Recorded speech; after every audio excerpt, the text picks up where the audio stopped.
স্ত্রীকে দীর্ঘদিন মানসিক আঘাত, অবহেলা, অপমান, তাকে যদি ভয় দেখানো হয় তাহলে একজন স্ত্রীর 3টা গুরুতর রোগ হয়ে থাকে।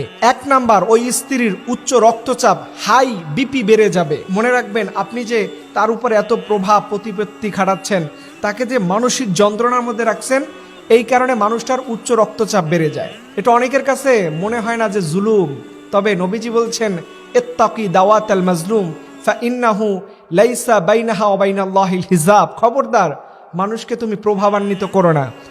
যে কোনোভাবে কেউ যদি থাপ্পড় দেয় সেটাও জুলুম, আর মানসিক আঘাত দিলে সেটাও জুলুম। 2 নাম্বার, তার হার্ট স্ট্রোক হওয়ার ঝুঁকি বাড়ে, হৃদরোগ বেড়ে যায়। বর্তমান সময়ের মানুষের যে কয়েকটি কমন রোগ হয়, এর মধ্যে হার্ট অ্যাটাক হচ্ছে একটি অন্যতম। খবরদার, আপনার স্ত্রী আপনার জান্নাত, আপনার স্ত্রী আপনার জাহান্নাম। মনে রাখবেন, এই মানুষটাকে কখনো পর ভাবতে যায়। পৃথিবীতে আল্লাহ তাআলা এমন একটা সম্পর্ক দিয়েছে যেটা শুরুটা হয়েছে জান্নাতে।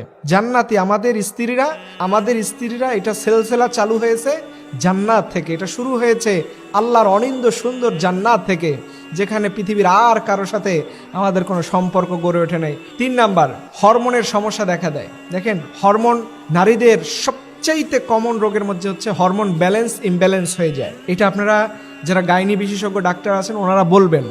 এই যে নারীদের হরমোন চেঞ্জ হয়, এতে করে তার শারীরিক ফিটনেস ধরে রাখতে পারে না।